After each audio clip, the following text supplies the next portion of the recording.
Olá, minha gente, de volta para falar sobre causas ou fatores que podem levar alguém ao ateísmo. É o nosso segundo episódio. No primeiro falei sobre empatia com o próximo como um fator determinante, um fator importante para conduzir alguém ao ateísmo. Lembrando que estou usando a minha pessoa, a minha vida como referência, me baseando na minha experiência de vida, na minha própria visão, que pode ser a mesma de muitas pessoas que podem se identificar também com esta mesma visão de mundo. Não necessariamente exatamente em todos os pontos que eu apresento, mas muita coisa sim. Neste segundo episódio, falando sobre mais uma causa, mais um fator que leva ou pode levar alguém ao ateísmo, eu falo hoje sobre a conivência divina com os seus representantes. Como é isso, Rogério? Eu explico. Em poucas palavras, você vai conseguir entender perfeitamente onde quero chegar. Eu vou começar com um pequeno exemplo, trazendo aqui para a nossa realidade humana, nós seres humanos. Digamos que você, vou usar você como exemplo para você se enxergar nesta situação. Digamos que você seja uma pessoa muito influente, muito respeitada, uma pessoa muito famosa, muito admirada, e por causa disso, por causa do seu protagonismo, por causa de toda a sua influência, você tem muitos seguidores, muitos.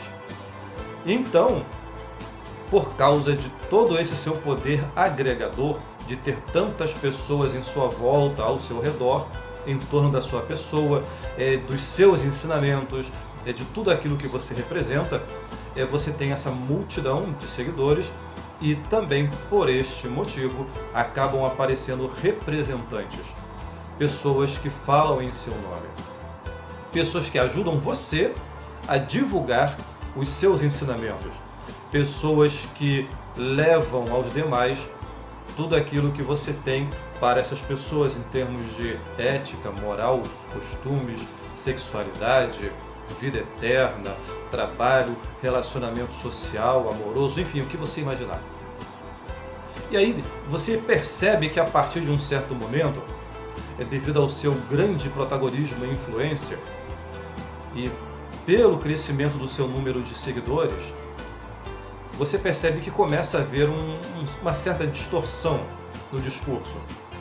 Você tem muitos representantes, muitos porta-vozes, embaixadores seus, que se apresentam em todos os lugares, em todos os cantos, e aí começa a confusão. Aí percebemos que esses representantes, que representam uma única divindade, eles começam a apresentar discursos diferentes.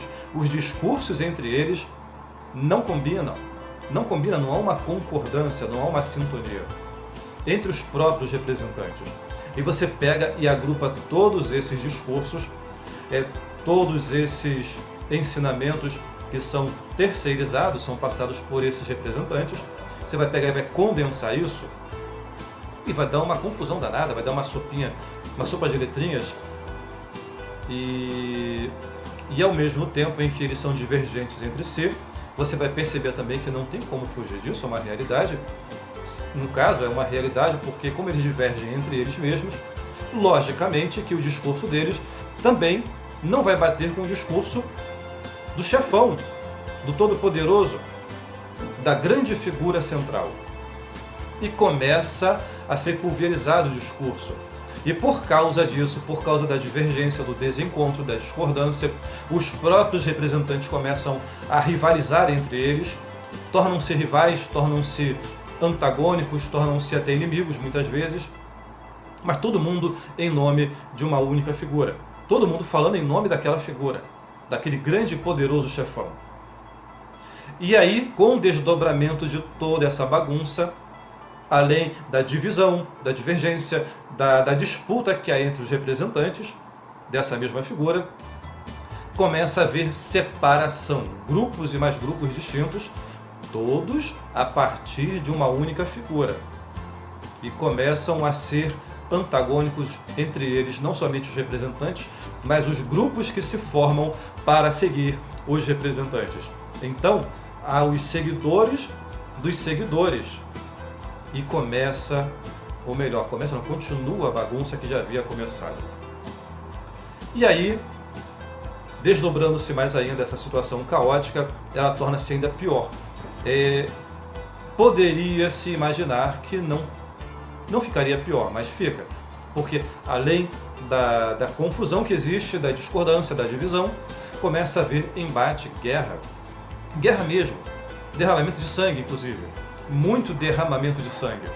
Guerras feitas por pessoas rivais, grupos rivais, em nome de um mesmo ser, de uma mesma figura que estará no topo, no centro de tudo.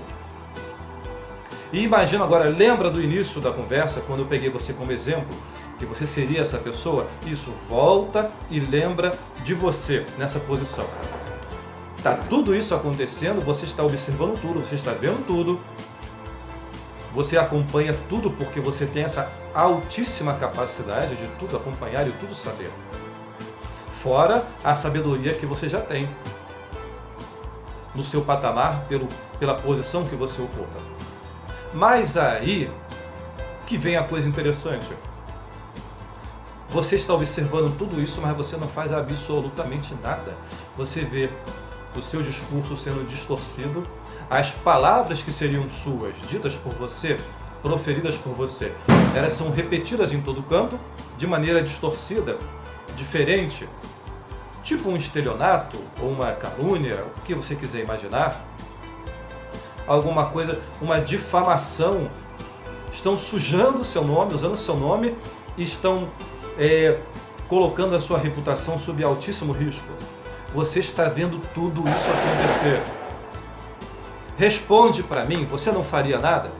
Você ficaria inerte, omisso, impassível, só observando?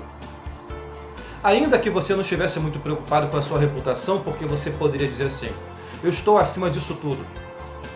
Eu não me afeto com nada disso porque o meu caráter ele é intocável. Eu estou acima de tudo isso e nada disso me atinge. Ok, digamos que seja isso. Mas aí você olha para a situação criada e você percebe que por causa dessa distorção, por causa do uso indevido das suas credenciais, do seu nome, da sua reputação, o uso indevido de tudo aquilo que você representa, está gerando conflito, dores, divisão e morte. Sim, morte também. Tem gente se matando por causa disso. Famílias se dividindo por causa disso. Amizades sendo desfeitas por causa disso. E aí você vai só continuar observando. Fala sério. Seja honesto. Você ficaria na mesma posição? Não se moveria? Não lançaria uma nota pública? Não se pronunciaria? Não daria as caras? Não desmascararia? Olha, falei até difícil agora. Você não iria desmascarar aqueles que usam o seu nome para inclusive ganhar dinheiro no seu nome também? Cometer crime de estelionato, extorsão e tantas outras coisas mais. Você seria, na verdade, tão criminoso quanto. Por quê? Porque você seria conivente com toda a sorte de crimes e desgraças cometidas em seu nome, com seu conhecimento e tacitamente falando, no termo jurídico, com seu consentimento. Você permitiria, você deixaria a coisa chegar nesse ponto? Deixaria a coisa ficar nesse nível? Nenhum Deus deixaria. Agora, levando todo esse cenário montado, esse quadro pintado, e aplique isso ao âmbito espiritual. Há questões relacionadas a uma divindade. Então, entenda o seguinte, pessoalmente falando, esse foi um dos fatores fortíssimos que me levaram ao ateísmo também, que combinaram com outros fatores e que colaboraram para que eu chegasse até o nível do ateísmo, da profunda e total descrença em divindades. Porque, em havendo uma divindade, ela jamais poderia ou ficaria impassível, até porque seria contraditório com a sua própria natureza divina, justa. Uma natureza de um Deus que atende aos necessitados, tudo isso na teoria, está na teoria, que atenderia aos necessitados e que faria justiça não somente ao seu próprio nome, mas faria justiça por todos aqueles que fossem injustiçados. Tá legal? Então, esse é um dos fatores. Eu queria aproveitar essa oportunidade nesse segundo episódio para tratar. Observe que eu não tratei aqui de forma muito acadêmica ou rebuscada, é uma conversa mesmo, é só uma exposição de uma visão de mundo, de uma observação prática da vida. Quando eu decidi tirar os olhos um pouco da fantasia, dos contos, do imaginário e olhar para a realidade, com honestidade, sem medo daquilo que eu iria descobrir. E deixo também para você, você que ainda não fez isso, deixo recomendado que você dê lugar para a realidade. É duro, mas vale a pena. Obrigado você por me assistir até agora. Obrigado mesmo. Continue comigo. Eu sou o Rogério Lázaro e o canal, você já sabe, é o Mais Que Palavras. Paz para todos.